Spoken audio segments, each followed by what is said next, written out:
I don't know if anybody's getting seasick yet, but you can feel a little movement of the boat. So just remember, always have one hand to steady yourself as you're walking through a boat, so you don't fall down or get tumbled over. So anyway, it's very, very good to see all of you. Welcome, welcome to this membership meeting.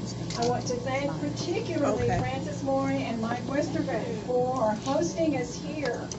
What a different change of pace. Very well done. We salute you. So we first, on our agenda, it is a meeting, it is a membership meeting, so there is some business aspects to this get-together that we need to cover very quickly. But I think that you will enjoy hearing about them, so let me begin with that. First, I want to start with some convention highlights. We had 9 members attend the state convention a couple of weeks ago, so we were very well represented, and they knew our presence, not the least of which is that we were all wearing these, and Annelle was selling them right and left.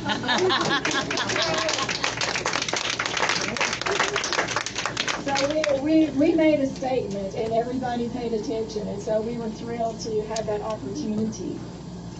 I want to shout out those officers who attended and members, Chris Garcia, Sandra Heatherly, Julie Rogers, Sylvia Campos, Annelle Neal, as well as Sally Ferris, Ron Schiller, and Tim Dowling for their awesome presentations in the workshops. We were well received.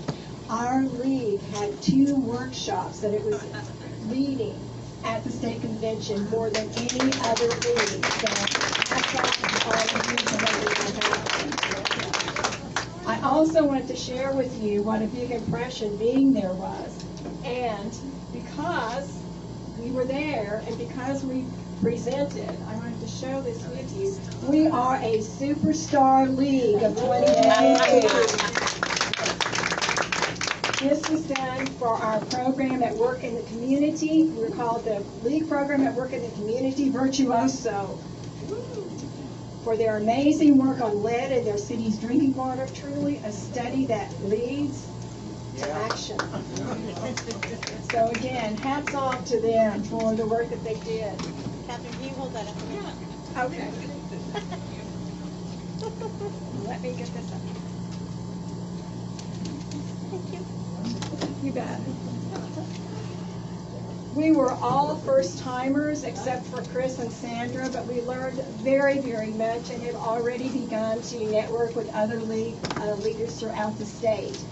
I encourage you, next time around in 2 years, that if you haven't attended one of the state conventions, make an effort to be there. It really was an empowering experience, and we were thankful to be there.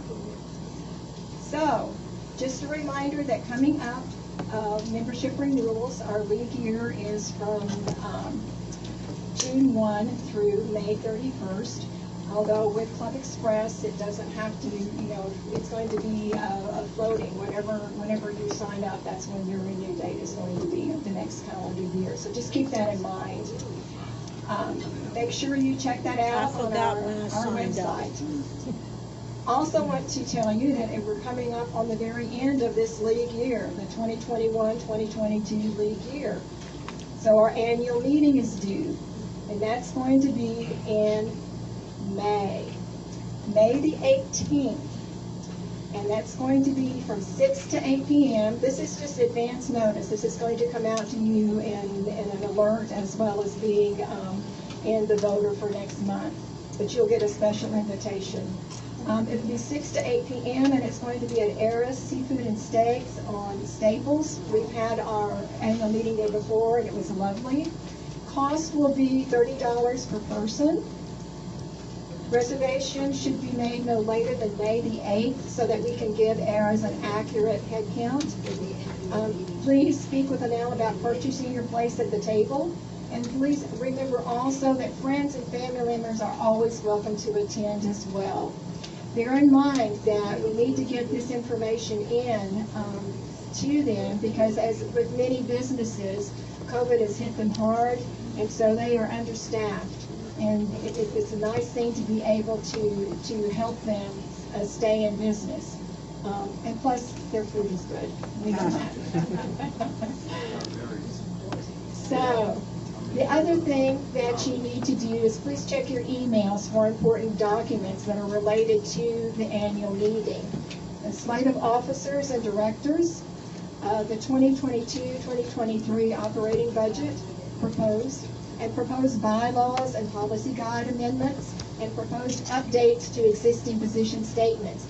All of these are very, very important documents that you need to be familiar with so that you're not just raising your hand to vote on it and not really knowing what you're voting on. So I encourage you to find out what this is about. Can we go to vote411.org? For those, no, these are, this is going to be on our website, and then also our website, and then also there will be an action alert, just a reminder that please look those up. So again, you need to be prepared to vote, and so please look at those. So we really need to move on because I know we're going to have an outstanding presentation this evening.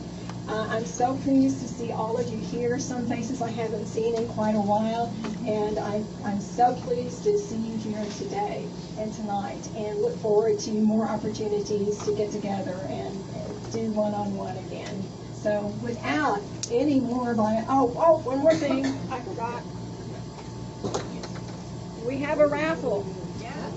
This is a swag that we got at state convention, and so if you'll write your name on a slip of paper and put it back there on the back table, we have a cute little bag in the purple. We have a mask, we have pins, Vote 411 and LWV.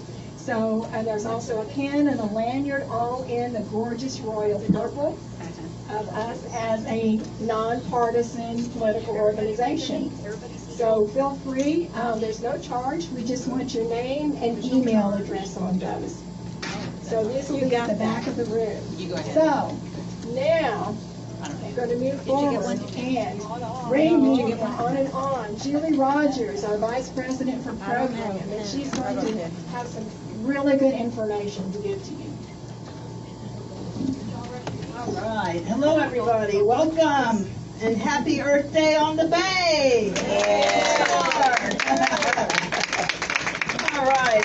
I don't want to take up a lot of time, though, because we have such an important guest here. I'm pretty excited about it. The League of Women Voters, though, I want to just do a quick review on positions, because that's what the program does, and I'm Vice President of Program. The League of Women Voters takes action on an issue or advocates for a cause when there is an existing league position that supports the issue or speaks to the cause. Positions result from a process of study. Any given study, whether it be national, state, or local, is through its pursuit of facts and details. As the study progresses, a continuing discussion of pros and cons of each situation occurs. And y'all should remember this from that lead study. And that's what we got our star for. As the study, prior to the results of the study being presented to the general membership, study committee members fashion consensus questions that are then addressed by the membership. Additional discussion, pro and con, takes place as members, not part of the study committee, learn the scope of the study. After the members reach consensus, the board forms positions based on that consensus. In addition to national and state league positions, we have local position statements and opportunities to advocate and educate others in these areas: natural resources, local government, and public health. Our monthly membership meetings this year have been devoted to speakers giving us updates related to our local positions.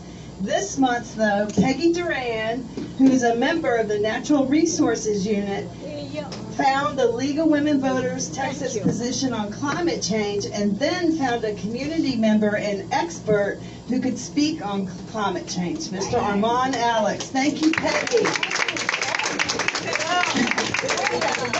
So that's how we run here. Before turning it over to Armand, though, let's quickly review the League of Women Voters U.S. and League of Women Voters Texas positions on climate change. That's why we're here for Earth Day. Sylvia's going to hand them out, and Eli is going to help. Keep these positions in mind as you hear the updates and any call to action, including joining the Natural Resources Unit, with Peggy Duran, and she has a sign-up sheet back there. So, just briefly, the League of Women Voters U.S. on climate change. State and local leagues and individual league members have a critical role to play in helping to limit future climate change and protect the planet. The League is calling for prompt action to cut this country's greenhouse gas emissions, invest in a clean energy economy, and help the world's poorest countries tackle the challenges of climate change. The League believes that climate change is a serious threat facing our nation and planet. The League believes that an international approach to combating climate change, including through energy conservation, air pollution controls, building resilience, and promotion of renewable resources is necessary to protect public health and defend the overall integrity of the global ecosystem. And under that, you're going to see on your handout the Texas position on climate change. I want you to note that at the convention, this position was there was a proposal and an amendment, and so it's not official yet. The state board has to meet one more time to review the minutes from the convention and approve everything, and then it will become official. What's significant, though, about the Texas climate change position is that they've added environmental justice to it. That's a big deal for Texas and for Corpus Christi. So just know that the League supports policies that are consistent with environmental justice and that they seek the fair treatment and meaningful participation of all people to live in a healthy and sustainable environment. All right, and with that, it was with great pleasure that I introduce Armon Alex, who just returned from the Our Oceans Conference, hosted and held on the island nation of Palau. He is a Tamuk student and ocean and youth advocate. He is also the Director of Youth Engagement at Gulf Reach, the Vice Chair of the Mayor's Environmental Task Force, and on the Board of Directors of Earth Echo International. Welcome, Armon. Thank you.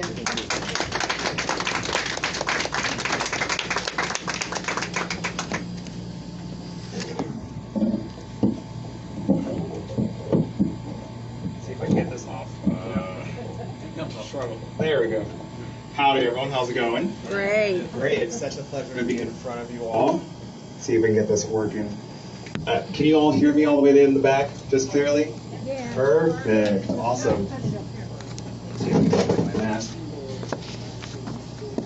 So, firstly, I'd like to say thank you for having me. Such a pleasure to be here in front of you all to speak about something I'm very passionate about.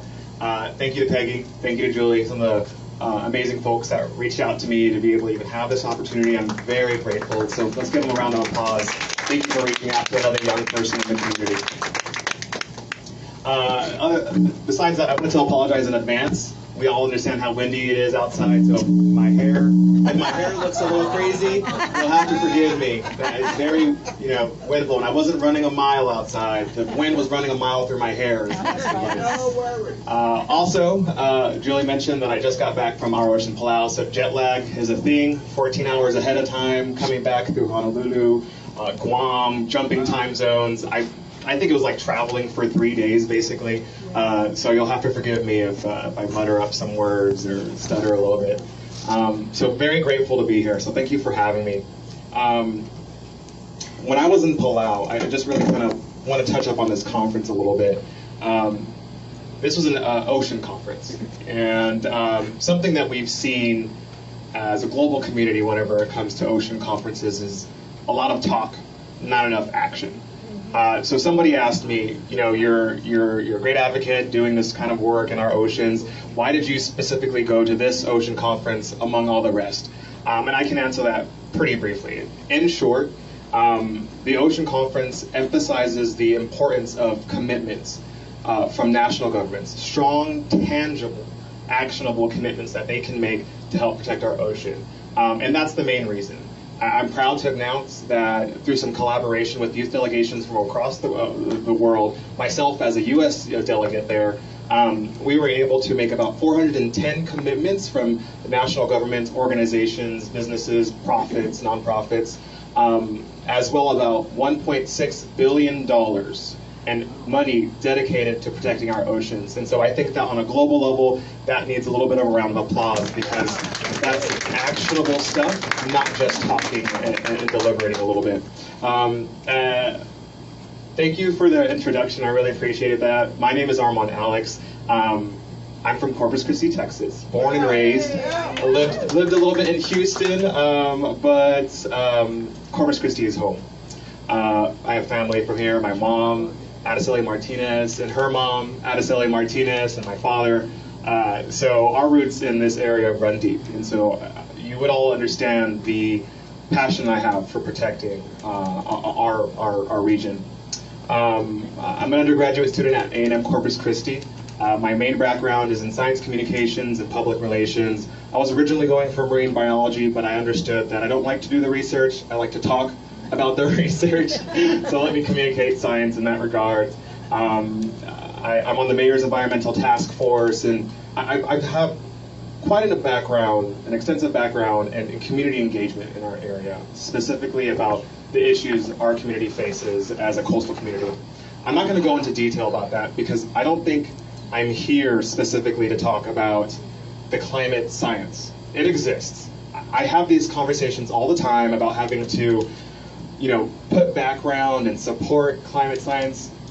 I think that we're past the point of having to defend the science. The science exists. If you want that information, I can give you tons of resources out there. I'm not here to talk about the science. What I am here to talk about is the importance for our community, as a coastal community, to start advocating, preaching about awareness, and the issues that we face as a coastal community.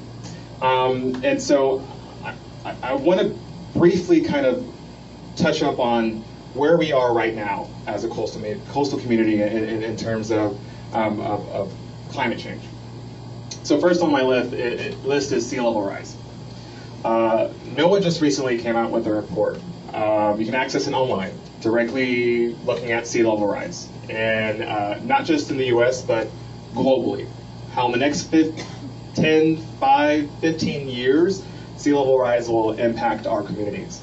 Corpus Christi is on that map. What is very interesting is I recognize some of these beautiful faces, probably because we've both been shouting at a wall down at City Hall for various, reasons for our community. So it's nice to see you all. But what is so staggering to me, I think I'm preaching to the choir here, is the fact that we have such a very real, direct impact from the effects of climate change, and they're being ignored. Time and time again, we've gone to City Hall to talk about this and that, and we see no real leadership from that area. But let me point this out, because cities like Austin, San Antonio, Dallas, Houston, El Paso, they're all inland communities that have climate action plans. We are a coastal community with no climate action plan. How could we possibly have something like that, or not have something like that? It's beyond me. There's a lot of politics involved, right? We understand that. I'm not here to talk about politics, but we're talking about climate and engagement in our community. So in terms of sea level rise, this is something that will immediately impact us, our bays and our beaches. If we are a community that embraces tourism and has an economy that sort of kind of pulls in this sort of tourism, people come from all across the US, sometimes internationally, to visit our beautiful bays and beaches. Not just for that, but just at least the birds, right? We're the birdiest city in America. We know that for a fact. We have been awarded that time and time again. I think it's like, 15 consecutive years for being the birdiest city in America. If we are not taking a stance on protecting our bays and our beaches, our bird populations, you can say goodbye. So that immediately kind of crosses out tourism from our areas. So if that is something that we're interested in and wanting to make sure we have an economy on, we need to be addressing sea level rise. The next thing I have on my list is water quality. So some of my background, at least scientifically, is in jellyfish science. Love jellyfish, that's a whole separate thing, but water quality is the other one. When it comes to water quality in Corpus Christi area, just the coastal bend, it goes without saying, we have poor water quality. Now, if we can just set that as the foundation, that our water quality is not up to par where it should be, if we start to invest in other heavy industries, what do you think that does to the quality of water in our area if it's already poor? It's going to destroy it. It's going to destroy it. It goes straight back to, if we are wanting to embrace tourism, who's going to want to come to a beach or a bay with horrible water quality? Right. And that's just on water quality. A little bit of my research went into, pH, turbidity, looking at, the very basic parameters of the water quality of Corpus Christi Bay, Nueces County Bay, as well as Oso Bay, right behind the island at the university. The other thing I have on my list is environmental justice. This one hits hard. It's something I'm very passionate about and finding my ground in and standing up for. We as a coastal community, we can quite literally see where demographics are laid out through our city. Let's point out where heavy industry is. Let's point out where the bay is. Where the port is, where oil and gas is. Think about the community right next to it. Just take a second to think about that. That's a problem. And this isn't the only city that we have in America or the world that is experiencing this environmental injustice. We can think about Chicago. They're experiencing their own versions of environmental justice. We can talk about the oil alley in their area that are quite literally affecting the lungs of people of color, of black people in those areas. That's environmental injustice. And it's not just happening in all these cities across, it's happening right here at home. And we just tend to not pay attention to those things and kind of let it scoot by. But these are issues that aren't new. There have been organizations in our area that have been talking about this for years. This has been going on for years. We have let oil and gas just take a hold of our community. And it's a very, very complicated conversation to have. And I know it's very controversial to some people because of what oil and gas provides to our community. But we need to start being able to embrace those complicated conversations because people's lives are on the line. We need to embrace those complicated conversations. We need to have those controversial conversations because ignoring it is not the way to solve it. And it's definitely not the way to provide justice for the communities and minorities in our area that are suffering because of it, and they don't even know. That's the tough part for me. The other one I want to point out in terms of where we are in climate is sea blindness. This is a new term that I learned just recently at the our ocean conference. It was an idea that I was aware of, but just this word to label it was just the perfect way to consolidate all of this. Sea blindness. It basically mentions that us as a coastal community, some people tend to be unaware of the resources that our bay can provide. Not just in terms of exploitative resources, but the taking your family down to the beach, being able to provide those core memories of family, of connection. Sea blindness means that we're taking for granted what the ocean can provide to us. We're so lucky. We're so lucky as a coastal community to be right by a bay. Absolutely. Sweet. Wonderful. Hold on, I'll put this back on here. As a coastal community... You can turn it off over there. The mic over here. I believe I did. Awesome. Us as a coastal community, we are so privileged to live by a bay, and our neighbor is the Gulf of Mexico. And so sea blindness is this idea that we're just taking it for granted and we're not realizing the benefits we have, whether it's on an emotional basis, a physical basis, or in terms of resources. And I mention this because out there in this globe, outside of just Corpus Christi politics, we've got what's called the blue economy.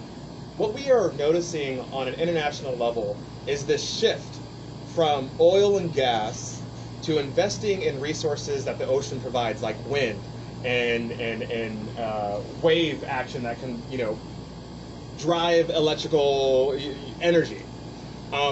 If our international spaces are moving over to green renewable energies, why can't Corpus do the same thing? We're leaders in a lot of spaces. Unfortunately, in some spaces we shouldn't be leaders in. But if we preach about wanting to be leaders in energy, why aren't we investing that way? And I'll say this, because I know this is a hot topic. I like to stir the pot a little bit because these are the conversations we need to have if we're wanting to save lives. The port has a climate action plan. The port has a plan to want to be able to start investing and pulling in green energy. It's just not enough. Our city council, our city government is very slow at the moment to embrace these sort of changes.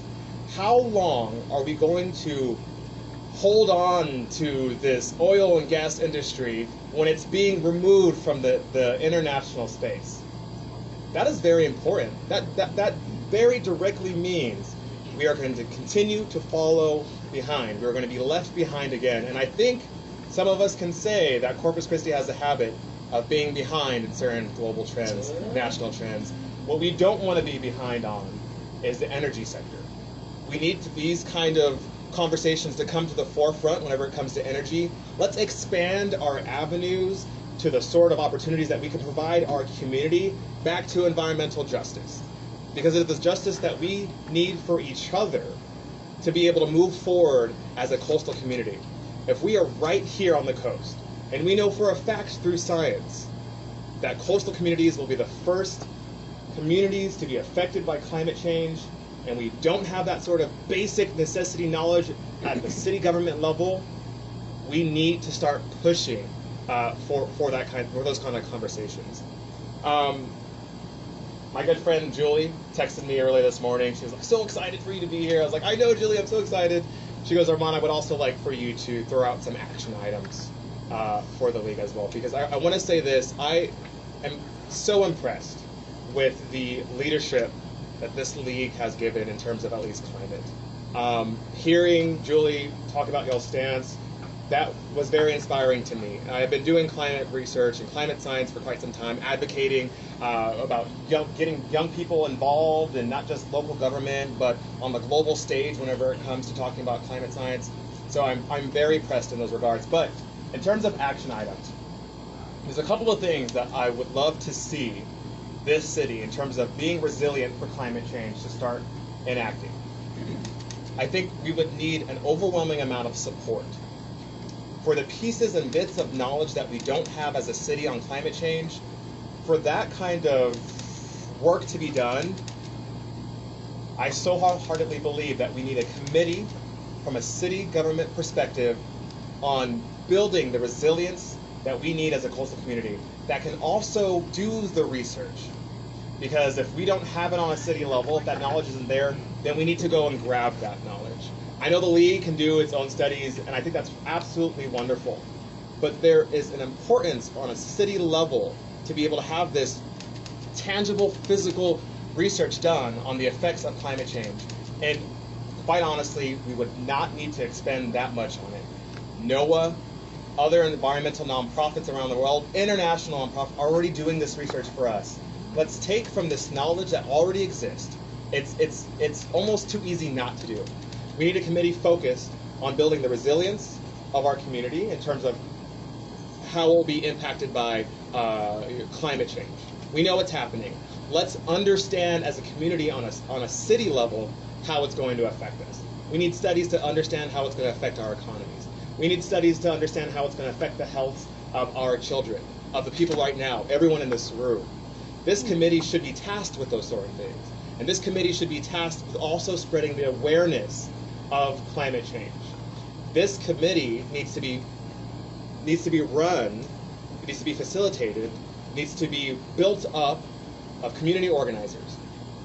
I personally would say no oil and gas at this point, right? But and this is controversial, I do, however, think that amongst all of these community organizers, science research in their areas, faculty from the university and Del Mar College, there does need to be someone there from the energy sector, because we need to start having the conversation about the transition from oil and gas to green and renewable energy, period. I know that's something controversial. People like to completely push out the oil and gas, but it is a very necessary conversation to have with our counterparts in the energy industry. That's one thing. The other thing is, we need to continue to push environmental policy, period, because I think that the committee would have this long-term kind of effect. But what we need to see is environmental policy that looks to addressing our water quality problems, that looks to addressing, including science from our university. We have a world-renowned research institute at the helm. It's right there. It's a quick drive ocean drive. I see it every day at the university. I'm talking to all of the wonderful scientists, young scientists there at the university that's doing research on seagrass. Let's connect those specific points on a committee that can be able to run this stuff, but also include those research studies in the environmental policies, studies from a league like this, so that we can push forward environmental policies that could address making sure that Corpus Christi stays the birdiest city in America, that we can make sure that these opportunities are provided to not only us individuals, but our families and our generations to come, to really hold on to what it means to live here in Corpus Christi as a coastal community. I'll leave you with this. Corpus Christi is known as a sparkling city by the bay, and I think if we do not start to address climate change on a very necessary and real basis, we won't lose that sparkle. It is time that Corpus Christi shifts from being the sparkling city by the bay to the resilient city by the ocean. Thank you all so much for having me, and I would love for this to be an interactive conversation, so to the best of my abilities, I will answer questions as much as I can. Yes, ma'am. What would it look like for us to have representation at the educational institutions? You said we should have these oil and gas people, and the idea of oil and gas representation on the campuses. What would that manifest into? Like a committee, like a class? What would it look like? So your question is, what does it look like if we've got oil and gas representation at the university or Yes, research? Yes. Well, I don't know exactly how, to what extent you were speaking, and that's kind of what I want to know. If we're going to advocate for representation on the educational campuses, what would we be asking for? What would we be looking for? How would it manifest? Would it be in terms of committees on the campus? Would it be classes that people can take? What would it really look like? No, I think that's an important question, and I think what, and you'll have to forgive me if that's what was coming across, I think that what I was wanting to speak a little bit to, because I think having representation from the league on university campuses, or just these entities on campuses, is a little out of the scope of work that I do. What I meant to come across was having partnerships with research institutes like the Hart Research Institute, and partnering with these institutions that are doing the research right now with the league and with organizations such that have such a real opportunity to start pushing forward very necessary environmental policies. Would this be a city-operated environmental quality committee that is at a city level of agency? So the wonderful thing is, this is not something that we would have to spend hours and hours and hours and hours trying to formulate. Point being, San Antonio, Houston, Dallas, all of these great cities in Corpus have committees either dedicated to resilience, sustainability, they have committees on climate, and we can shape that to whatever the way that we need it to be. Whether it's just looking at the research, whether it's developing legislation that actually strategically targets climate policy. We don't have to build it from the ground up. The cities that we love and try to shape our economic development after on a city basis, if we're like taking examples from them, we need to start taking examples of their stances on climate if they're inland communities. I hope that answered this a little bit. It was in the locus of the city to ask for it and form it, and then have it as a resource. Yeah, absolutely. I think the good thing with the committee is being able to take the information that comes out of that committee and use it to be able to form very tangible, physical, direct policy that affects our environment in a positive way and in a very equitable way. I'm so bad at picking people. Here, go ahead. I'll help you with the staff. Thank you, Judy. You answered. You know, one thought I had is I think that something that would be very powerful would be to do a community forum, because I think for real change to happen, you have to have the voices of the community, not just of the experts. And there are ways to do that. The National Issues Forum, they have wonderful researched data that can be used at moderated forums that are community driven, and where you get people from the oil industry, from leadership in the city, and community members like us together to talk about their differences and to try to really come to some better understandings. So I think a community forum is one way to make that happen. And I might say I'm experienced in leadership. First off, thank you, Vicki. I thank you for putting data and research in there. Completely agree. I will also say this, that I am completely on the same page with you whenever it comes to that. Let us start to acknowledge the fact that in these kind of committees, we need that kind of community input, period. We have a habit from a city level of leaving out certain voices here and here. We're done with that. We need to start looking forward. Sylvia, I think immediately about you and the work that we do in terms of my friends with the indigenous community that we have here in Corpus. It is time that we start to uplift those voices, not speak for them, invite them at the table and have them present, because we have to acknowledge the lands that we are on. And that is my idea of taking input from the community. As a committee, I think it's very vitally important to be able to hold those sort of forums where these kind of voices need to be there, if not on that specific committee, having a representative of these communities. You had mentioned before that you're on the mayor's task force. Yes. Now, as you know, I don't know how, is that something where you can kind of use your position there to suggest something like this and work towards having this sort of forum?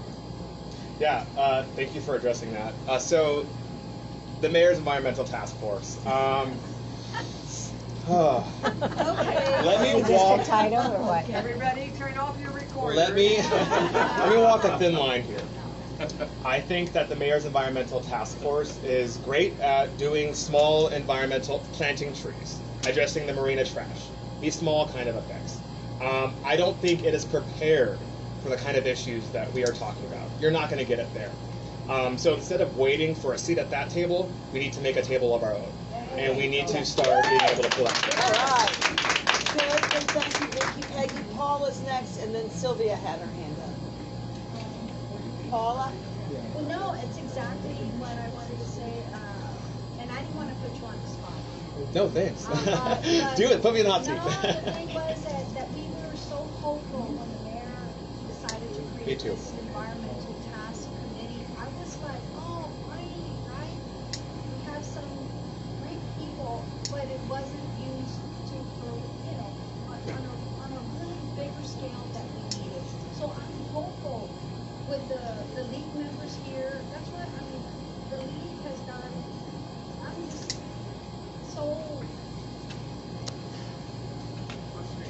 appreciative. I'm so appreciative of where I come from, and I don't forget where I come from because I've been on the state here, but I have gone out.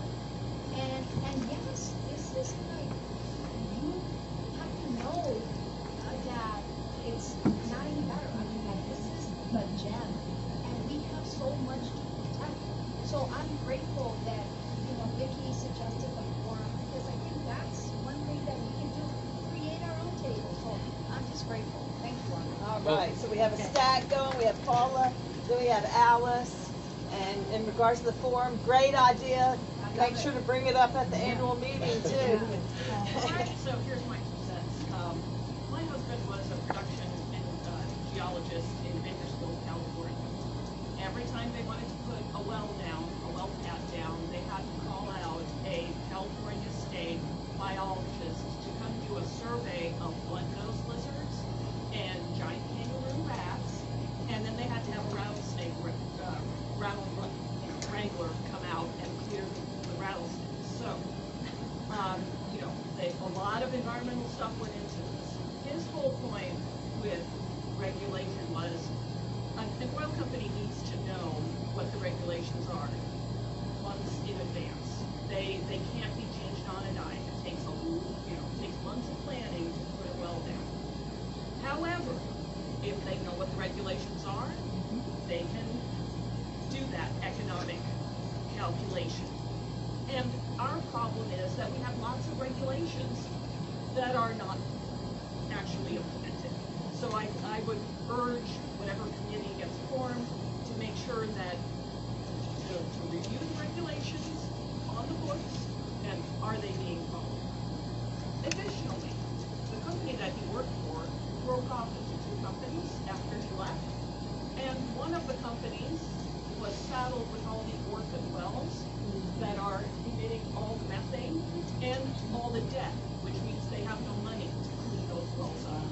So, another thing to be aware of. Again, we need to hold feet to the fire. Regulations are on the books, they need to be followed. And I think that will go a long way toward that. And another point, we will never get away, or not in our lifetimes, get away from eating petroleum products. Can we have more efficient cars? Yes. Can we retrofit houses so that they use less energy? Yes, we can. Can we do a lot of things? I think Chevron has a 2030 green energy plan. Let's hold those companies accountable, and so it's not just, nice words, this is the way we're going to green our stock, and not do anything. Hold them accountable, make them do the thing. They're very profitable, and they can do better. They can do better, and without sacrificing jobs for petroleum products that we need for the other things we need for. Anyway, Thank you. That's my plan. Really quickly, I wanted to, Sylvia, yes, I think that I wanted to address what you said. I was very hopeful as well. I thought it was about time. We've been established since 1852, and we've never had a committee on the environment, and we live by the bay. What's that one about? So it was a celebrated big success.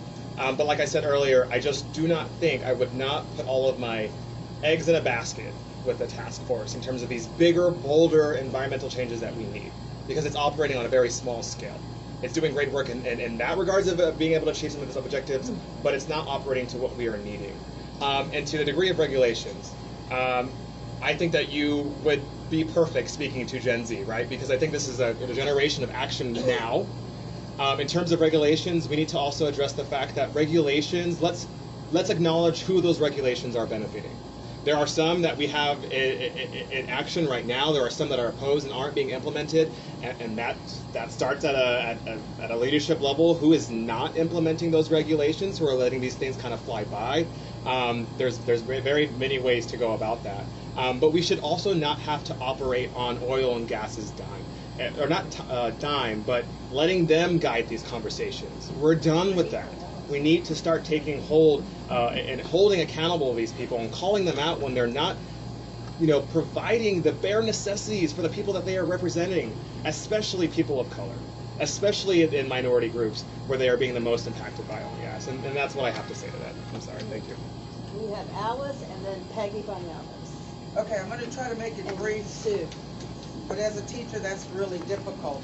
But I've been taking some notes as you talked, and I'm so appreciative that you have come and offered up your passion and kind of getting us moving, and I appreciate that. I represent the chairperson of the Diversity, Inclusion, and Equity for League of Women Voters, and so I'm really kind of tied into all of what you just said.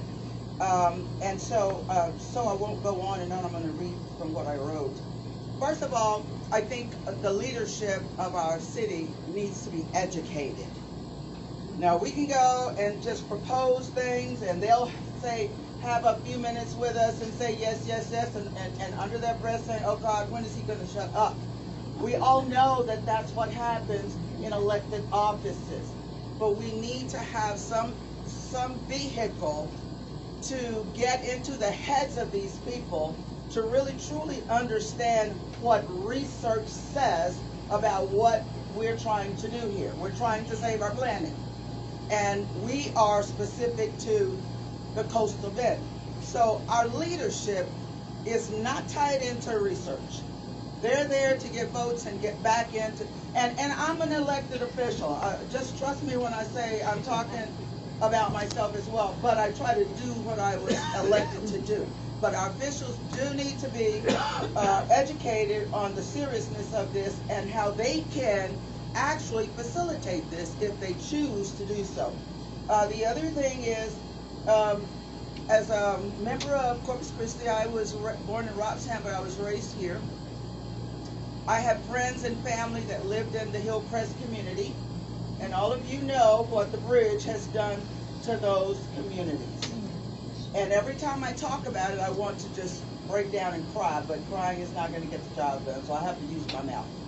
But I'd like to entertain some time with you so that we can maybe think about how we can set up a position statement on something that involves all of people of color, people who live in these areas that have been decimated because of oil and gas and all the other needs and desires of other people, rather than what where we live and how we're going to sustain this for our children. The other thing is, I wanted to ask you, does Ocean 4 do anything with what you're talking about? Are you familiar with Ocean 4? Ocean 4? Anybody know what Ocean 4 is? 4 or 4? Yeah. Ocean 4, the number 4. They're a company that goes out in certain areas and kind of scrapes the bottom of the ocean floor and removes plastics and all of that. Yeah, I know it's 4. part of that. Is it 4 Ocean? It's. They're the ones who sell the bands or Yes. something. And Okay, I've there seen the you go. commercials It's just and a I've mix heard- match. Yes, Yes. okay. So I kind of support that because I do buy their stuff and the money supposedly goes to that. But I'm just wondering if you have any idea of whether that's just commercial or if there's truly a desire, deep-seated desire to really create a clean ocean floor. And I don't know if you know that answer. If you don't, that's quite all right. If anybody has any clues, you can pull me aside and talk to me about that. But I just want to say that I really appreciate what you're doing. I really appreciate your passion. We do need educating. I'm glad that you're here. I'm glad to hear some of the things that you're talking about. And as you talk, I fear begin to ebb up inside of me because really and truly we are losing our beautiful beaches and our waterways here in South Texas because of oil and gas. Thank you. All right, thank you, Alice. Do you want to say anything? Yeah, And I'll review the staff real quick before you. Okay. It's Peggy, Sue, and Sally. Alice, thank you. Hearing you speak right there towards the end, I almost started tearing up. So I appreciate your presence and I appreciate your appreciation. So let me point something out. So our city council, some of the representatives just went out and did some sort of leadership training. If that's something to unpack, but if our council is going out and being educated on leadership, they should be going out and being educated on climate science, period. Especially as a coastal community. They have a responsibility to be educated and what it means to live on a coastal community. Absolutely. Education from our leadership. Back there up. Our bridge. Oh my gosh, that's something to unpack. And I think that we could maybe share some tears on another conversation, but this is just another example of environmental injustice, and I think that it is a story, a reality that needs to have some light shed on it, pulled to the forefront, because Corpus Christi is not innocent to environmental justice.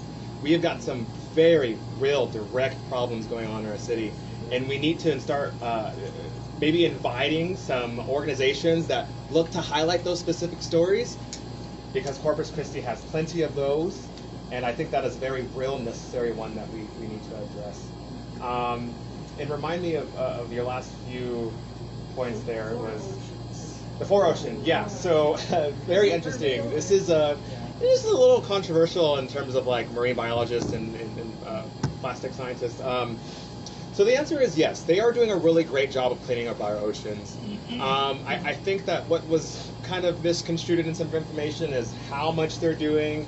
Nonetheless, these organizations are doing a great job of cleaning up our oceans. Quite frankly, it's not enough.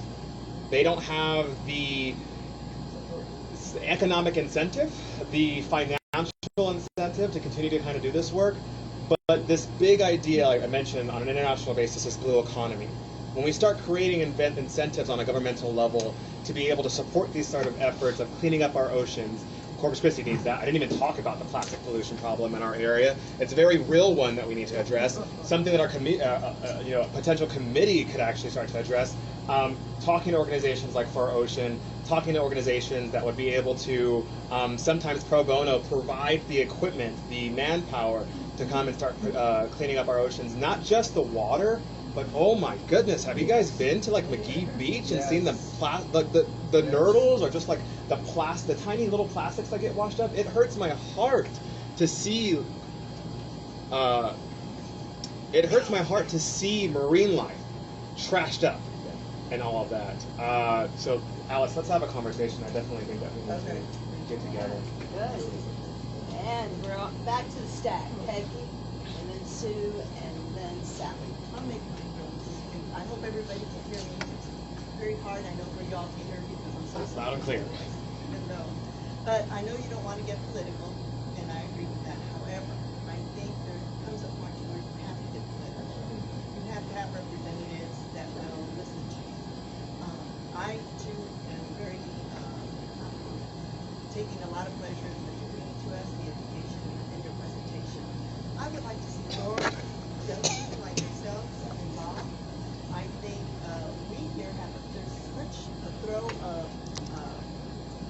you might say, energy here, and there's so much knowledge in this group that can be shared with a lot of the young people in many different ways. And I think someone like yourself would even be a good candidate to run for one of these city council positions. And maybe other students that are also willing to come forward and do the same thing, because I think it's a good idea to get those who are interested not only in the environment, but in other issues that affect the city of Corpus Christi and maybe even Wessex County. But again, we here have the knowledge, and we're really ready to impart it on all those individuals who are willing to take hold of or to listen to us. Because again, we want you all to be the next generation. We're aware that that's going to happen. So I would like to have other people like other students or not young people, young adults, come forward and maybe decide, I want to run for this, and this is my stance. And I believe this group would be willing to listen to anyone who would come forward and would have those kinds of issues that you'd like to bring forward. So anyway, thank you very much for your presentation. Thank you, Peggy. Yeah, absolutely. Peggy, you open that door, let me walk through with that political door. The door's open, so we're in the political spectrum. Yes, I completely agree that we need to start putting people in power that people over profits. People over profits. And I'm preaching to the choir, right? Because we can all understand the importance of having someone, our representatives, understanding humanitarian crises. Climate change is a humanitarian crisis. It is a global crisis that we are experiencing, and we need people in power in our city, Oasis County, because here's the truth: we can have environmental policy that addresses building up our trees.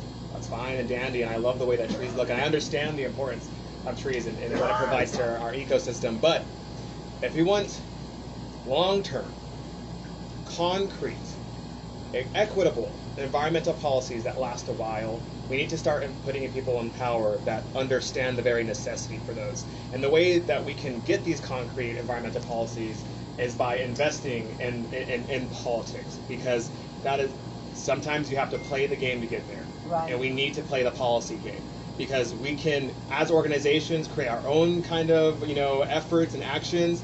But if we want change on a governmental level that affects our entire region, we need to start putting in power. It has been done, by all means. I'm not standing up here and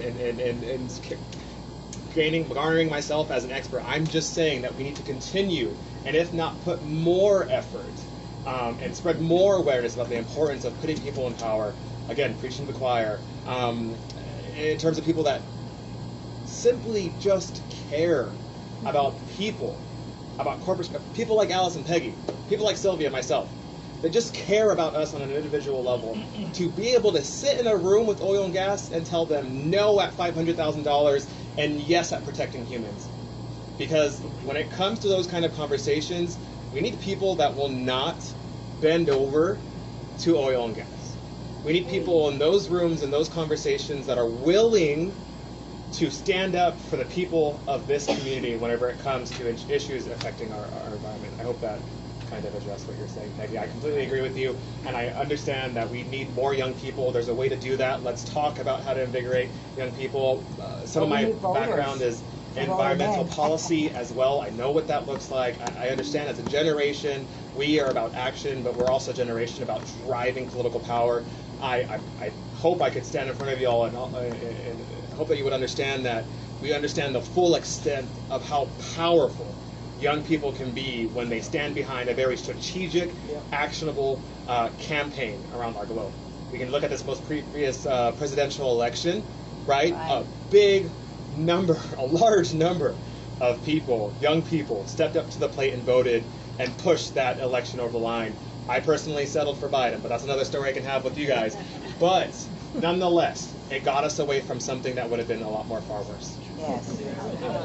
So this would be the time we're going to finish the stack. Now we have Sue, Sally, and Raul. But I need to do a pitch for Sylvia because I know right now she would say student memberships are $5. Let me write that down. All right. I'll give you the five. All right. Thank you, Bobby. I just want to give kudos to the people that help make the calls and help you all get here. So, anyway, I wanted to say, Sandy, thank you so much for helping Sylvia. You know, just we can't. Oh my God! Y'all have to hear this. Thank you, Nick. Nick and Maria Jimenez. I actually, inadvertently asked for Maria, thinking, Nick's not going to help me make calls. But that's what you get for assuming, right? Never assume. But Nick stepped up to the plate. Yes, he did. And he made those calls. So it's all about us enforcing and getting each other, knowledge and creating more opportunities for students and for us. I mean, because, let's face it, we're old people, so we need to plant our seeds. So we're dying, eh? You can say old but capable. And so what we're doing now is we're really working hard. Thank you, Raul, for the voter registration efforts. We have a goal. I told him, I said, Raul, what is your goal? And he said, I don't know, but I forget. yeah, I said, you already I'll knew let you how many- finish the sentence. Yeah. No, well, he already knew that we had like 200 people registered or more. And I said, you know what, let's shoot for 500 new voter registration. But as part of that, our manifestation is we want to go into those high schools and recruit or get 5 new students, $5 for a new membership from every school. That is our goal. So if y'all have grandchildren, I don't know what it's going to take, but we know people. So let's make that happen, and I think that's it. All right, good job. Okay. Now let's finish the stack, and then we can mingle. I like to It's say one, time. instead of old, someone just recently proposed to me professional adults, experienced adults. So, That's a good one. I like that. I like that. You're right. All right, how old?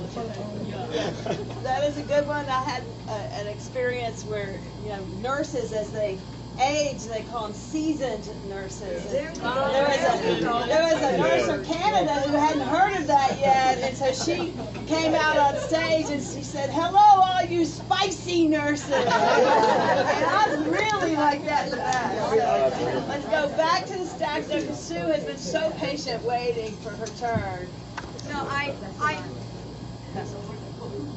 I hear these really, really big plans, and they frighten the heck out of me. Why? Because I'm 75 years old almost, and I'm sorry, it's too late for me to start some big effort of that type. But what I do see is,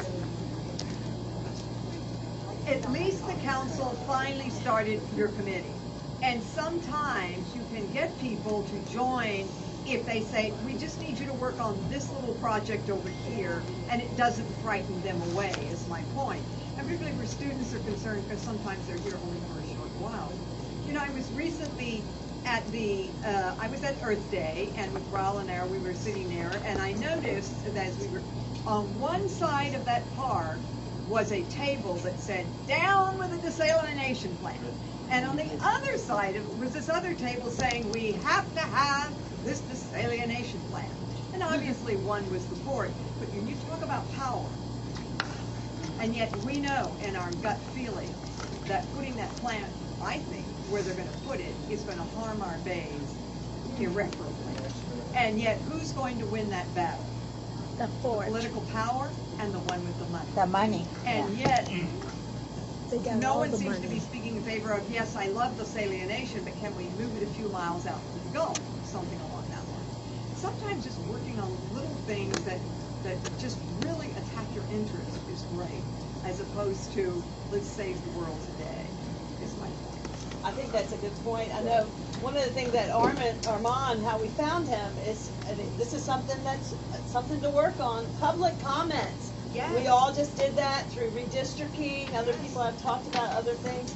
We've heard Armon talk about creating a climate action plan or a resiliency plan now twice.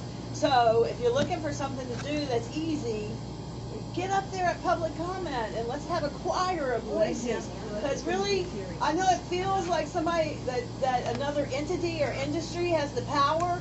No, there's more of us than them. Yes. We have the power. We just have to stay together. Sue, thank you for let's reality check, right? Basically, I like to have these conversations. I am embedded in the value of communications and what it can do for communities, us as individuals, person to person. I have a strong passion for these complicated conversations because, like I said before, those are the kind of conversations we need to pretty much protect people's lives. So I love having these difficult conversations because I understand where you're coming from, and here's why I understand that. Because I think that it's important and it's necessary for us to celebrate these small successes. 1852, and we're now just getting a mayor's. Let's celebrate that because that's big. That's just one step, so we can celebrate that. But we need to acknowledge that some of the positions that we're in, whether it's power above us, or if we're needing to grab power, can we just talk about the fact that that is a systemic issue? Yeah. We were put in this position. We're wanting to fight for power. They have the power because that is a systemic issue. In this bubble, we understand that, but not everyone in our committee understands that power struggle. Not everyone in our community, not everyone in our community understands that power struggle. Not everyone in our community understands that we're still fighting for that kind of power, this leverage that we're looking for. And so that's why it's very important for me, even as an educator in terms of water quality, that we educate our public about the issues we face as a community, that we start to address these real problems of a power imbalance that we have either with our port or oil and gas. Because as much as this is a wonderful group of people, sometimes when we get in organizations, leagues, coalitions, alliances, it's an echo chamber. And we need to make sure that we are opening our doors. One thing I learned that was a big takeaway from me recently, I went to Austin. I went to the National Ocean Exploration Forum. It was being hosted by NOAA, NASA, and the Consortium for Ocean Leadership. One of these takeaways that we were planning the next 10 years of underwater exploration. And so many thematic areas went into this. But one of those big things that we talked about is creating novel partnerships. What do I mean by novel partnerships? These are relationships that we make with organizations, people that haven't been done before, so that we can begin to open doors about having these kind of very necessary conversations. These are sometimes risky partnerships that we make because they've never been done before, but it's something as simple as this. For instance, I met this really great gentleman. He's this owner of this amazing conservation magazine, and he goes, his team is completely made up of no one under the age of 40. And he was saying that he was doing this big debut, this premiere of another kind of magazine brand launch or whatever, and he goes, when we got there, we started talking to this Gen Zer. We started talking to this Gen Zer, and they wanted to do a TikTok video for my magazine, and I was like, okay, sure, what the heck. She did it. She made a video. And can you believe that he said that that was probably the best marketing strategy, quick decision he could have ever made? That is an example of these novel partnerships that we need to start investing in. I'm not saying let's go find all the young people and start making TikToks for environmental policy, which can be great. But what I am saying is to be able to address these kind of systemic problems we're finding ourselves in, to be able to address the community awareness that we need to start partnering with organizations. It's not always about having to lead that conversation. It's about who we can bring together to start having these conversations and really creating that table that we need to start speaking amongst ourselves and advocating to the community so that we can all be on the same page about where this power is coming from, and that we can actually have change with groups of numbers behind us. I think that this room, we can go and lead a great fight, but how about we take this room and the rest of Corpus with us, because that's who we're trying to protect in the long run. We want to mingle, but we have two people left in the stack, and we want to make sure we hear them. We have Sally and Raul. I want to speak to a number of issues that people have brought up. I'm going to come up here. How about yes? Have in the center. I'm a retired environmental lawyer. I spent 21 years in the pit, going through the motions of compliance. And my specialty for the city of Corpus Christi and the city of San Antonio, can you hear me back there? Yes. Was toxics and hazardous materials compliance. The most risk lies with communities of color. The most risk and the biggest impact where environmental issues are concerned focuses on people who are disadvantaged and who've been put on the sidelines. I respect what Paula has said about having an industry regulated to death. That's not the case in Texas. In Texas, our regulatory agencies have been captured, regulatory capture. We are the poster child for agency capture. The Texas Railroad Commission and the TCEQ, Texas Commission for Environmental Quality, are supposed to be the agencies that protect us. They do not. They are the handmaidens of industry. And that is not necessarily industry's fault. The default was there. We have a political system that enables it. Now, there's a big difference in culture and environmental awareness between the city of Corpus Christi True and the city of San Antonio. We have a lot to lose down here, but we also have a lot that we can regain. Politics, compliance, bringing people into the tent. That's all important. But you've got to follow the politics and you've got to follow the money too. If you're going to get the council's attention, follow the money to get the council's attention, the county judge's attention, and the mayor's attention. That NOAA report that you were talking about projected that for the rest of the country, the sea level rise in the foreseeable future is going to be 1.5 to 2 feet. That's for the rest of the country. Do you know what it is for us? It's about 1 or 2 feet higher. So, what's that going to do to our tax base? What's that going to do to the property over on the island if we don't have a sustainability plan in place that this city is working toward diligently? There's nothing on anybody's radar. We need to speak to the council, we need to speak to the mayor, we need to speak to the county judge about the prospects for our tax base. Because if we don't protect that tax base, we don't have a community. Follow the money. If you could talk money to your political leaders, you might be able to get their attention. But if you can't monetize, I'm sorry this sounds cavalier, but if you can't monetize an idea or a goal, you're not going to get anybody to listen to you. Because unfortunately, that's just the way the system operates. But the issue is there, and if you seize on the issue and you develop it and you talk to them and you don't give up, just don't give up because it's an issue, then you've got a chance of turning things around. I was born and raised here.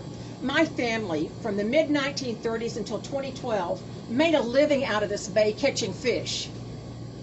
About 1999, my family stopped making a living catching fish because there was no more fish to catch. Wow.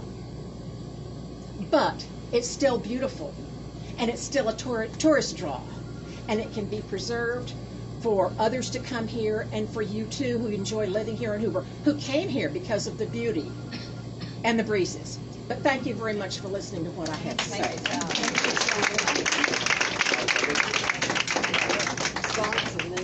Raul, and then we'll meet. Sally, thank you. There's a lot to unpack there. I agree.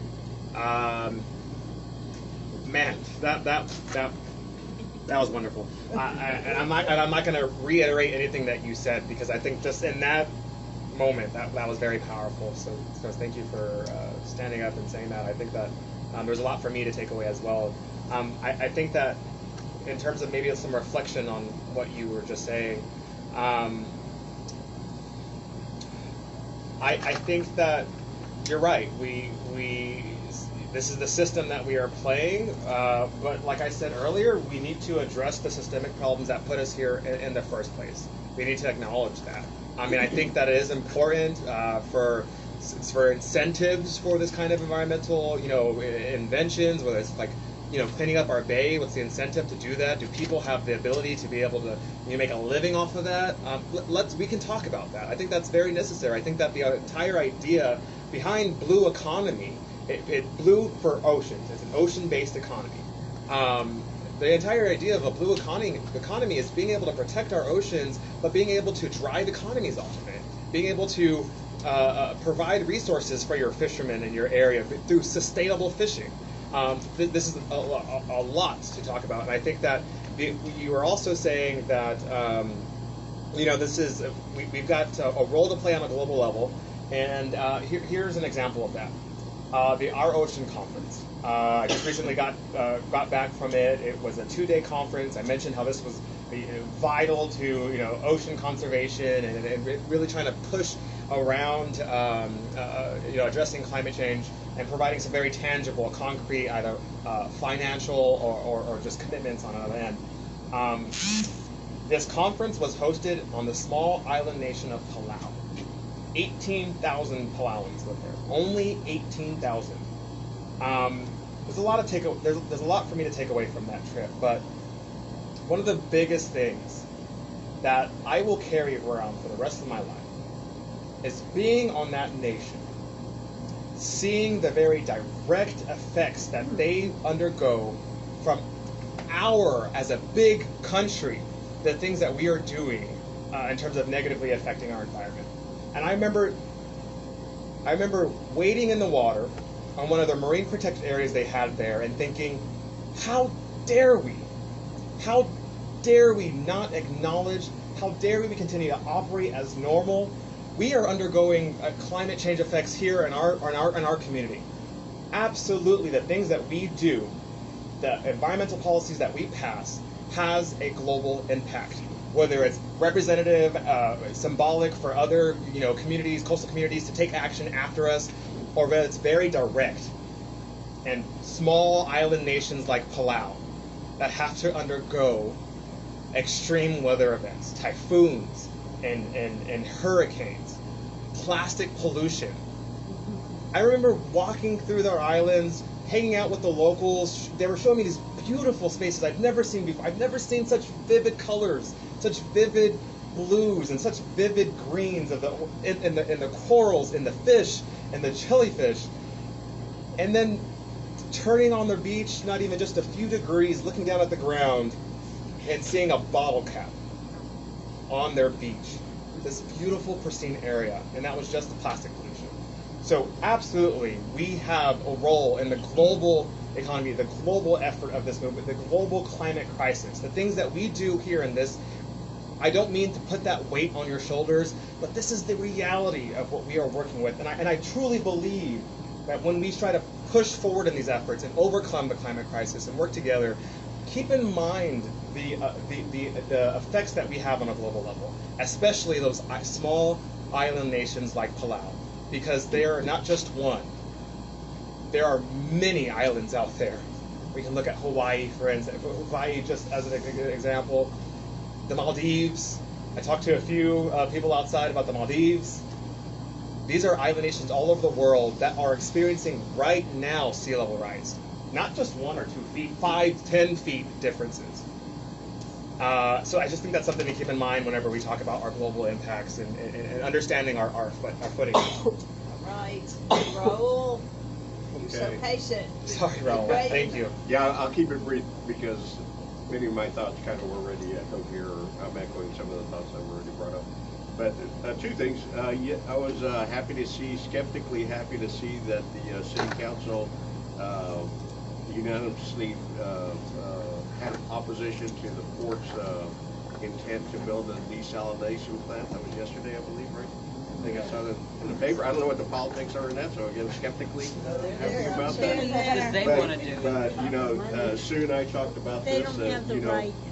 it can do no good for our bay. There's no doubt about that. I think everybody knows that in their hearts of hearts. But you know, why not? And that's short-sighted. Why not the long-sightedness of building a consortium to push this thing off into the deep water, produce what we need for our needs here, which are industrial. I got it. But then even to have enough capacity to have excess that you can sell off to other communities, it's just a way to help it pay for itself. You know, I'm not an engineer or an economist or anything like that, but you know, the short-sightedness of what they're doing, you know, is concerning, I think, to most everybody. So really, that's it. But the second thing, Sue and I are retired military, so we're a little more pragmatic than most. You know, they never issued us rosy-colored glasses, so we see things as clearly as we can. You know, the politics of doing these sorts of things are real, and even to what Sally is saying, and she's the expert. I mean, she's lived this for so long. You know, it's about the entities that influence policy, and then you look at the Texas agencies that are really in the hip pocket of industry and the lobbyists. It's very difficult to do. But to that, we're talking about Corpus Christi. I think Corpus Christi is a small enough city. I grew up here, over in the shadow of the refineries also. I think it's a small enough city that it's possible to have a dark horse get out and come around the bend and you know, take the wind. You know, and so I think that's you know, I remain hopeful for that, but I think it's you know, my pragmatic self says that's a difficult thing to do. To that, just for informational purposes, what district do you live in? District 3. 3? Okay. And if I just put it out there just so people can do the calculations. Anyway. Yeah, but then the third and last thing I do want to do tonight, though, is if anybody was registering voters this past week or two here in Corpus Christi, please stand up. I see you back there. So Come y'all on know out. they registered voters last Hey, 160. these folks registered 160 future voters between Miller High School and Ray High School. And if we could get you to go, talk to them, and put your name on the ballot, we could probably get you elected. So that's all I have. Now, let me choreograph just a little bit in that Anel has been waiting to say something, and then we can finish the stack. I want to make sure everybody's comfortable. I'm glad people are participating. but you can speak to everyone, or after Anel goes, or we can get up and start talking to each other. Let's just kind of play it by ear, but I know that Anel has something to tell us. Do you mind if I just I'm so sorry to hold you up. If I No, move you on, go. I You won't go. remember, Go right? ahead. I'm still adjusting mentally, at least, from being back from Palau. To what Raul was saying, I remember thinking something about regulations, and I think the thought on the regulation side of things, where I think I mentioned earlier that we had to have to understand who they're benefiting and what regulations are in place to be able to address that. And so I think that's still my opinion on regulations. But then also,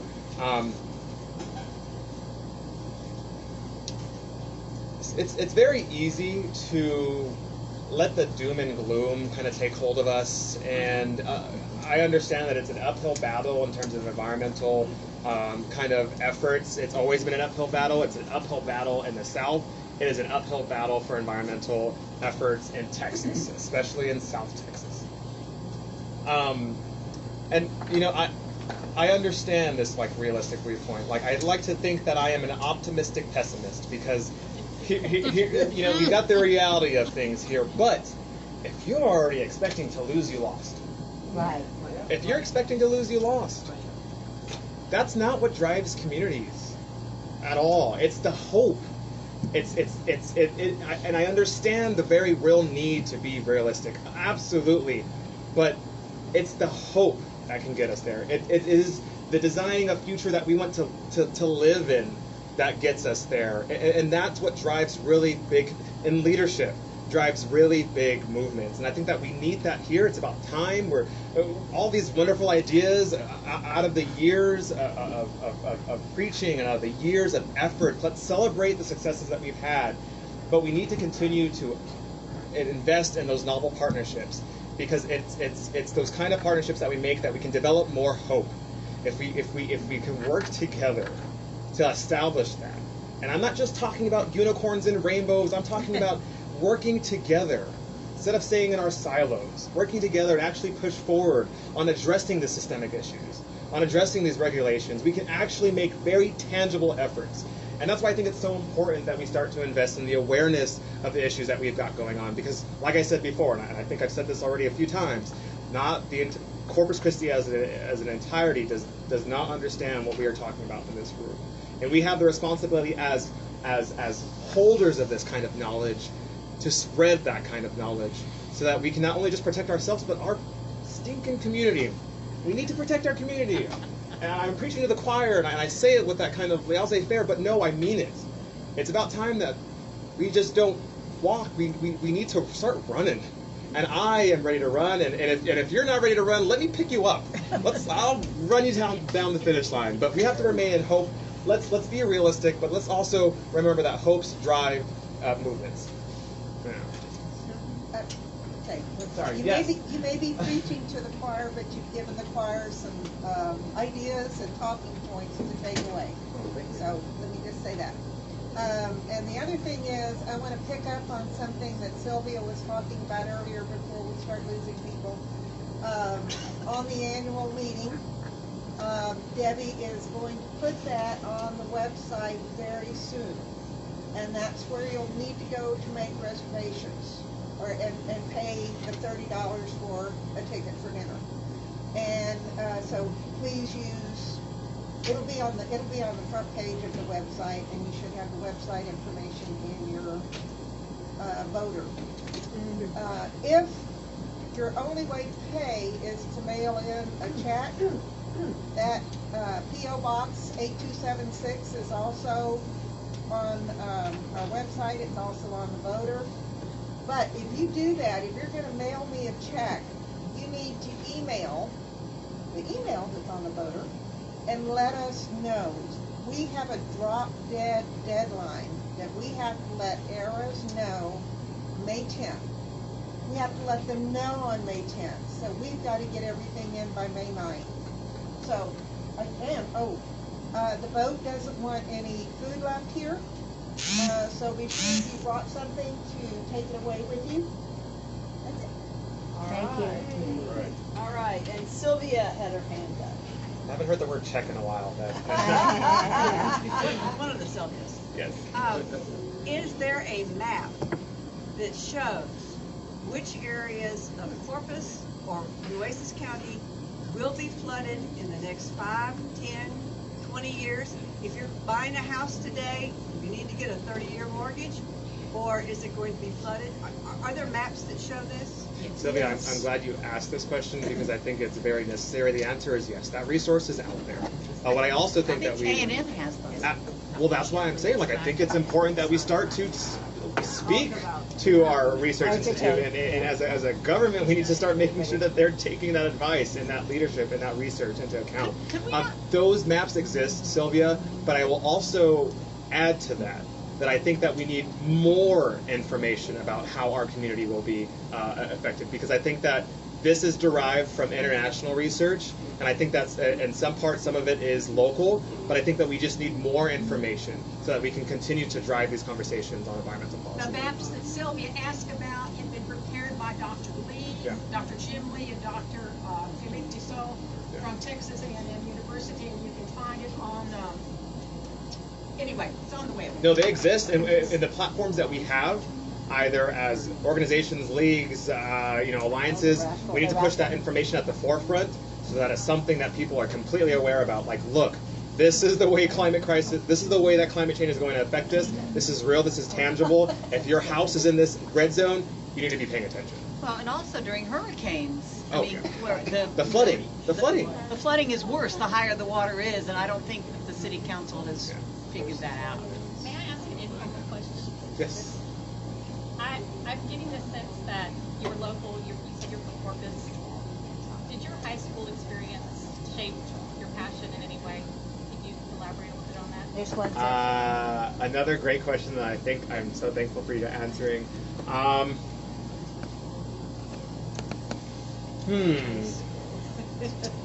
Which one was But let me give you a little bit more on that. What school did you We understand that certain organizations, companies in our area contribute large sums of money to pretty much everything. And sometimes that is educational institutions. So I graduated from Moody High School. Yeah. Go Moody. And proud Trojan, 100%. Citgo Innovation Academy is what I graduate out of. It's a Citgo Innovation Academy, funded by Citgo. I graduated from their engineering academy, and I'd like to acknowledge the fact that that kind of way of thinking, solution-oriented, the engineering mindset, was something that not necessarily gave me the voice that I had, but enhanced it. But certainly a program like that does not need to be funded or founded by oil and gas. That kind of stuff exists in other places that do not come from oil and gas companies. There are examples of institutions, educational for high school, middle school, elementary kids that have opportunities like this that are not funded by these. So, and I think that comes back to like this grapple hold that oil and gas has in our community. And there's a way to work around that, but we just need to have those kind of complicated conversations. I would like to let you know that the Innovation Academy actually started without Citgo's support. Yeah. It didn't come until several years later, and they actually don't contribute very much to it. With that said, I want you to know that you embody the type of student that academy was created to develop. What you're doing, your mindset, your passion, is exactly what we had in mind when that program was first created. And I just can't say enough good things about what you're doing and how you're such a role model for not only the students, but the teachers and the community of what can happen for a student if you go through a program like that locally, and then what they can do to affect change in their community. So I really applaud it. Thank you for that, Tina. I will say this because this did come up earlier, and Tina, yes, I completely agree. I do remember the fact that it wasn't founded, but I do understand that whenever we continue to grow, one of the things that I did as a junior at Moody was put together the Men for STEM event, and that was largely funded by efforts from Citgo. And so, yes, I agree that that is not the initial ask of a company like that, and I completely, wholeheartedly understand the value. And thank you for acknowledging the fact that I'm a product of that. But I also will say that I was not the only one in that academy. There are lots of me out there. I'm not the only one. I'm not. Something earlier, somebody asked me, was like, I hope you would, run for office. I don't want to stand here in front of you and be the martyr for young people, because I'm not the only young person in our community that feels the way that I feel. I just happen to be doing the work that I do, specifically in this sector, environmental sciences.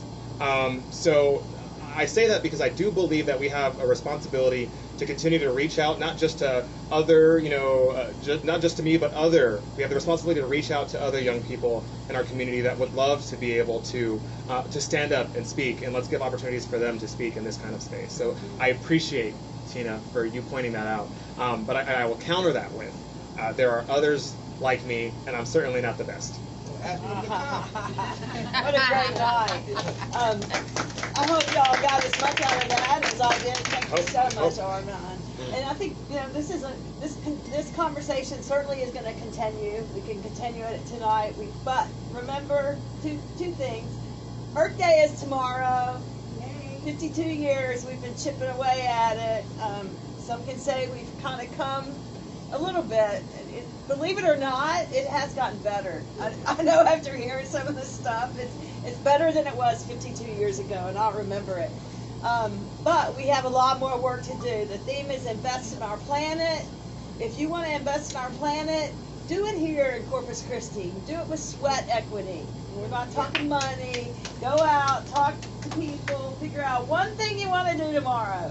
One Earth Day thing, and put it on the web, on the Facebook. If you can make TikToks, do that. But let people know, all right? Spread the Earth Day love. The other thing is, Anel announced about our annual meeting. There were some great ideas that came up. Review your materials. We're planning the program for the year.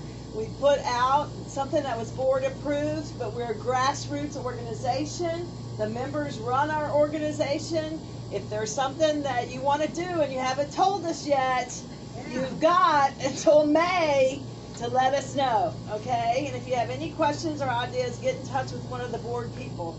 The other thing is we've got a winner, and it is Sylvia Whitworth.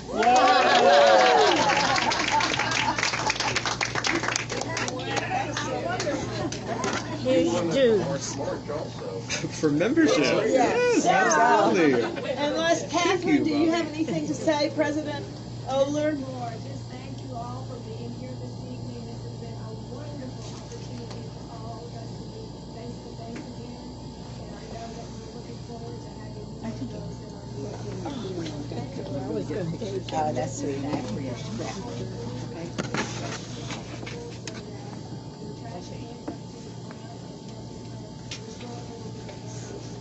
Can't hear. Like this. Okay. You might remind me. All right. Thank y'all. Give everybody, each other a hand. And that is why. Armon Alex, why mailbox? Sandy, I hope I was able to answer your question. Which question? I mean, from earlier outside. Oh, no, you